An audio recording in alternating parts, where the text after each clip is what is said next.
On a desolate plain near the Peruvian Andes is evidence that thousands of years ago, man may have known how to fly.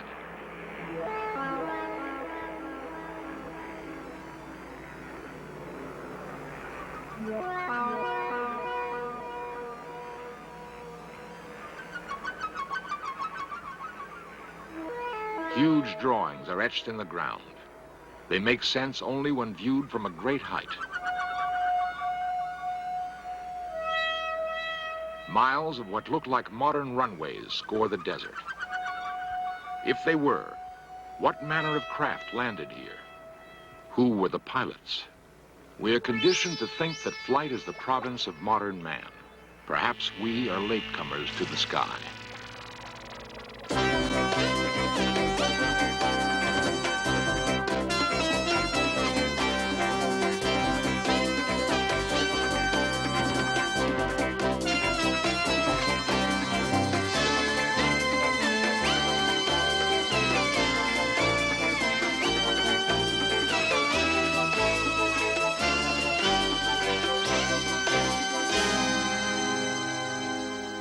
To this day, the lines at Nazca have not been fully explained.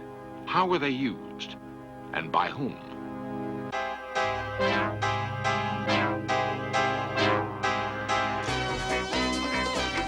This series presents information based in part on theory and conjecture.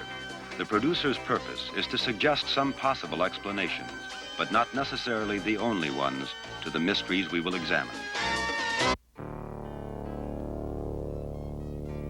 The land we call Peru is both lush jungle and arid plateau. The desert plain called Nazca is host to a strange menagerie. A 9-fingered monkey, a huge, ungainly spider, giant birds and mammoth lizards. They are cut into the dry earth, visible only from the sky. Often, as we pursue our studies of ancient civilizations, we're tantalized by discoveries that don't seem to fit our comfortable notions about the past. Some of these discoveries suggest that early man knew a great deal more about flight than we once thought possible. There are no written records to guide us as we go in search of man's dream of flight. But there are remarkable clues to be found in legend and in monuments of earth and stone. Clues that suggest our remote ancestors were not strangers to the sky, that they may even have had help in realizing their dream.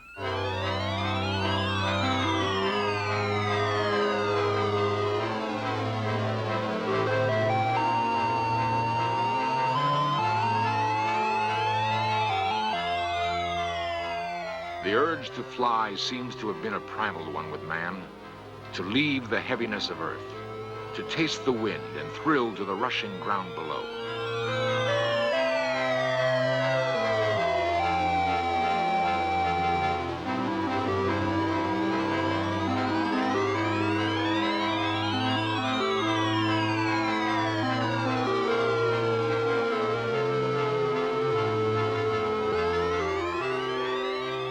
Every ancient culture known to us has legends of men who flew.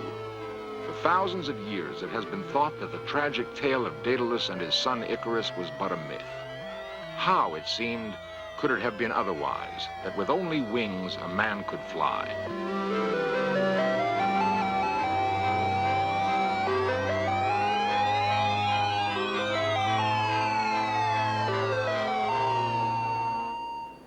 Daedalus and his son Icarus were said to live on Crete, center of ancient Mediterranean civilization. The ruler of Crete, King Minos, ordered them trapped in the famous Minoan maze. Their only escape was on the wings that the brilliant Daedalus contrived to build. Daedalus warned Icarus not to fly too close to the sun, or his wings of wax would melt. Father and son soared high into the air, but Icarus was captured by the exhilaration of flight and recklessly reached for the sun.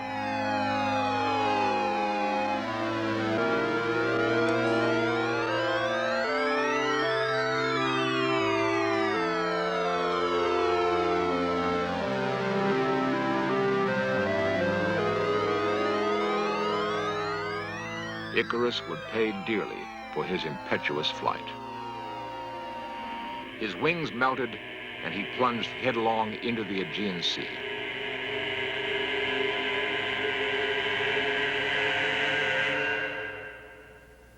If the Icarus legend was the only story of flight in the ancient world, it could be dismissed. But there are others. Long after the Minoan Golden Age, the city of Florence dominated the culture of the Mediterranean world. It was in Florence that one of the great minds of Renaissance Europe pondered the dream of flight. Leonardo da Vinci was a classic Renaissance man. For years, he was preoccupied with a flying machine of his own design. It had some of the features of the modern helicopter. One report has Leonardo testing his machine in 1505 by launching it from a hilltop above Florence. History does not record the results of that test. Before Leonardo was born, a structure called the Jantar Mantar was built in India. It was apparently an astronomical observatory. The complex arrangement of its architecture performed the functions of telescope and computer. With its help, the thinkers of India contemplated the stars. Ancient Indian chants contain one of the most detailed descriptions of a flying machine. The chants may have been flights of fancy, or they may have been the accounts of early journalists passing on something they had seen. In either case, the chants describe an airborne vehicle called Varana. A form of energy called Sidley made it possible for the machine to fly to distant stars. It is a curious fact that in some ways the ancient Indian observatory resembles a rocket gantry.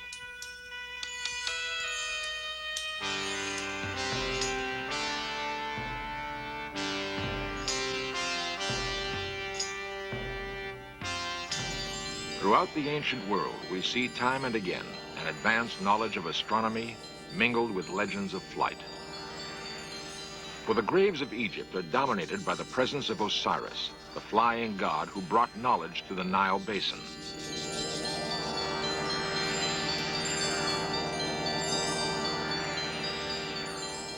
What inspired the ancient obsession with flight?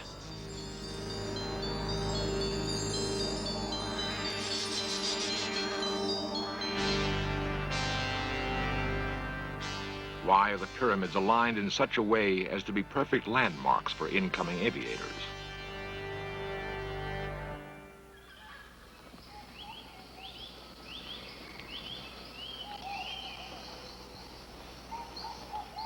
The thick jungle of Central America was once home for a remarkable people called Maya. Archaeologists believe they flourished in this region for 15 centuries. Then, quite suddenly, the Mayans vanished.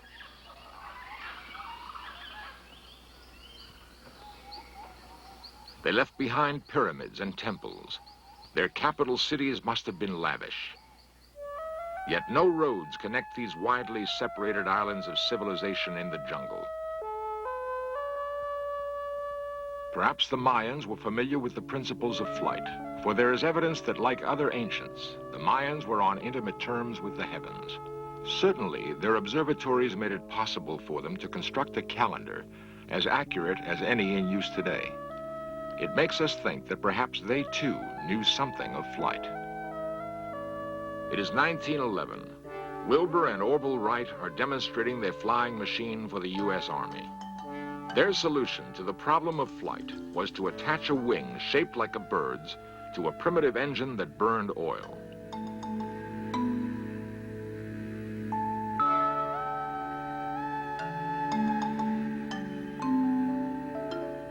It was a solution appropriate to the dawning industrial age. But was it the only solution?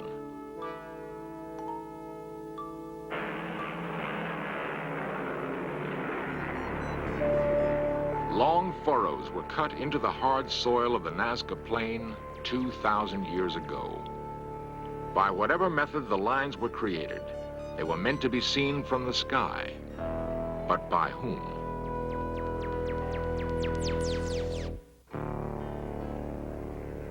The Nazca Plain on the western shoulder of the Andes in the country we call Peru.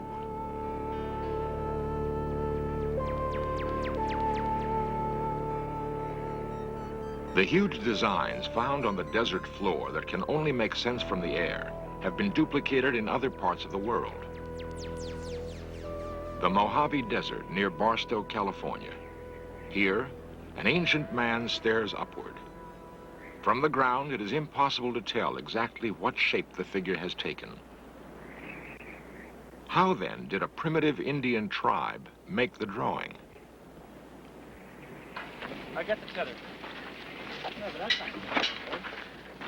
One possibility, one explanation for the method used, might have been the existence of ancient aviators.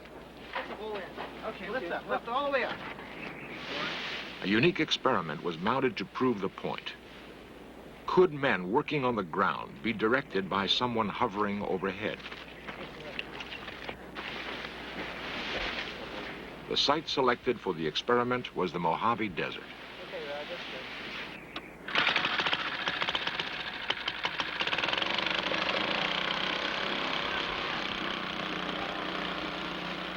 A hot air balloon was the choice for a flying platform. It is a simple device requiring only fabric and a means for heating air to make it work. In modern times, the first balloon flight took place in France. The year was 1783. The principles remained the same, the technology virtually unchanged.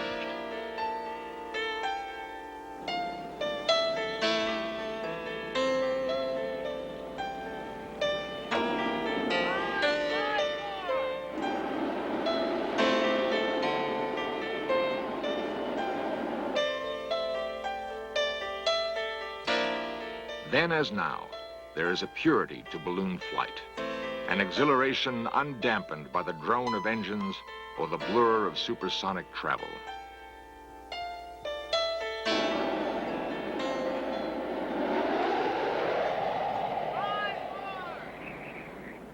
Directly over it.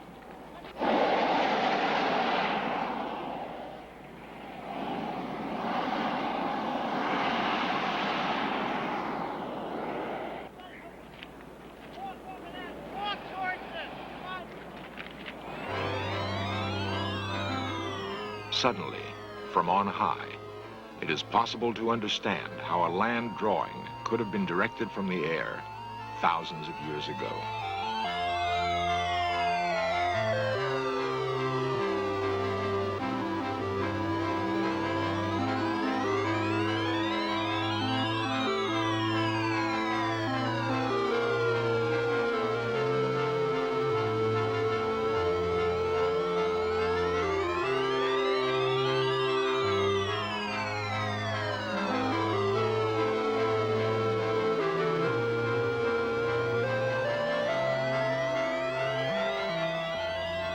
Got it, don't worry. There is nothing in the Barstow experiment that could not have been done by earlier inhabitants of the desert. Bring him back over this way. Let's walk him back. Did American Indians launch balloons? Or are there other explanations?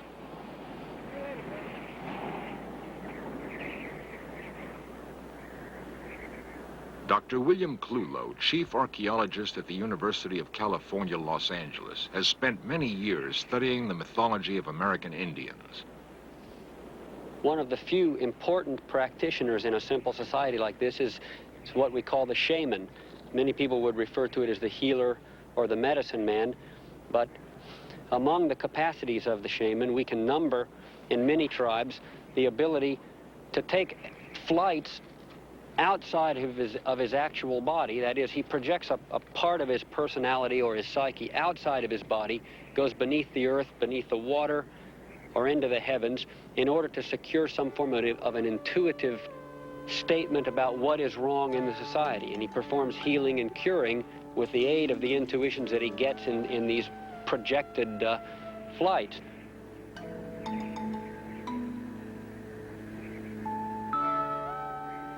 Perhaps the symbolism of myth refers to flights that really occurred.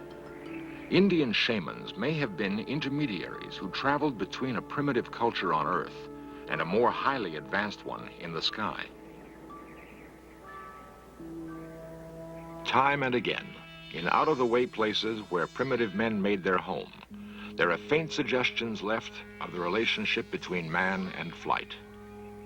On a plateau in Peru named for a dead bull, there are drawings more than 10,000 years old.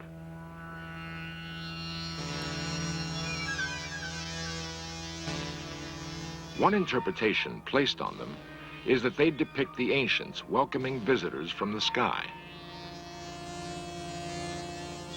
They might be dismissed if it were not for other signs in Peru. Finely engineered roads laid 1,000 years ago connected the mighty cities of the Inca Empire. But the Incas did not possess the wheel. Were these roads runways for another form of vehicle?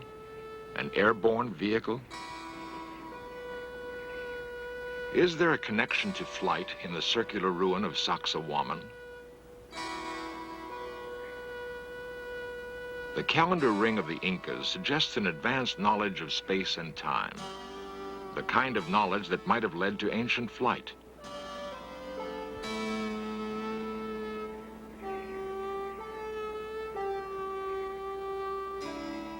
But far and away, the most convincing evidence is found elsewhere. A fantastic collection housed in the National Museum of Aeronautics in Lima, Peru, suggests that this may be the case.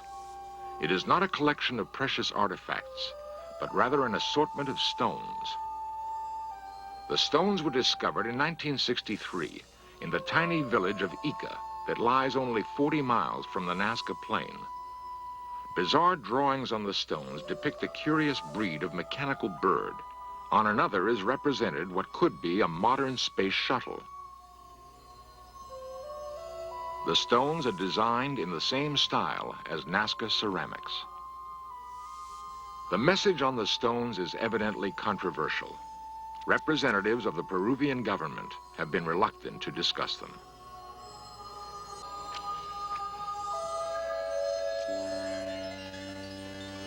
Golden icons, molded by primitive Indians in the highlands of Colombia, reinforce the notion that somewhere in man's past, the dream of flight was realized.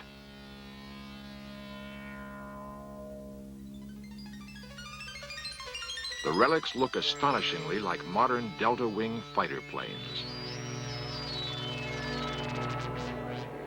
Off the coast of Peru lies the Bay of Pisco. Inscribed on a hill is a 60-foot marker. It points inland on a direct line to the mysterious Nazca Plain.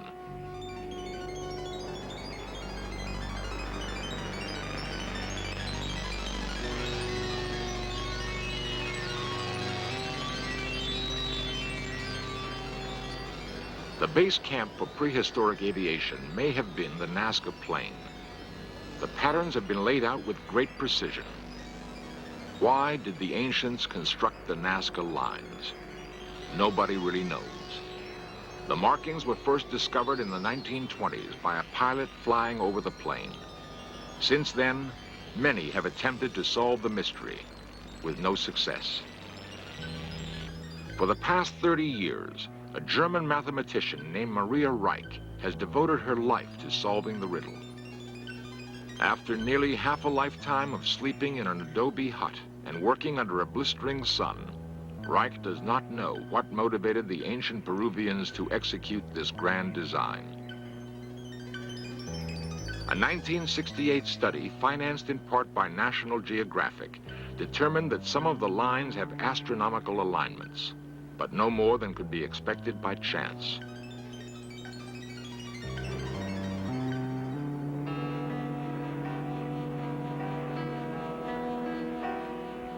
And yet, the lines seem to be pointing. Do they point the way to other outposts where ancient aviators once touched ground?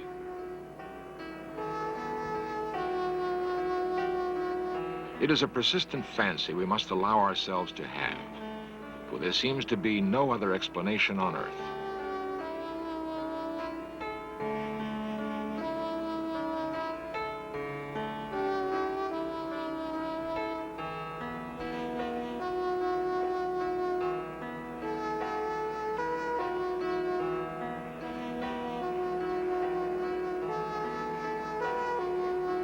it is hard to shake the notion that here, on the plains of Nazca, there once flew ancient aviators.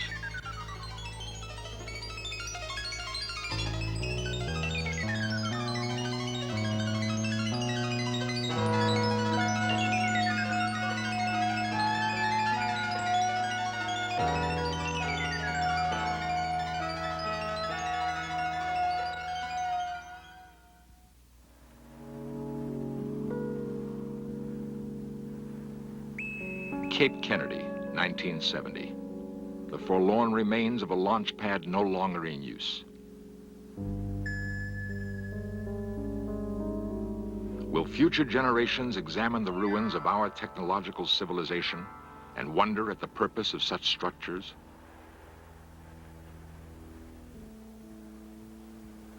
Will they understand the inner workings of radio telescopes or control towers and see them as evidence that in the 20th century, man was reaching out to the stars?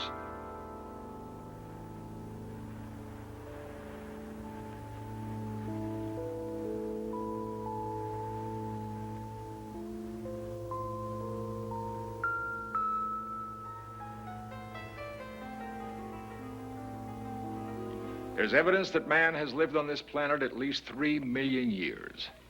Were the inhabitants of other worlds idle all that time? Or were they, too, reaching for the stars, perhaps realizing their dream long before we could even speak it? And could it be that what it has taken us so long to do was merely to copy something we saw in our remote past? The answer may await us in the stars, a reunion of pupil with teacher. It's not so wild a dream.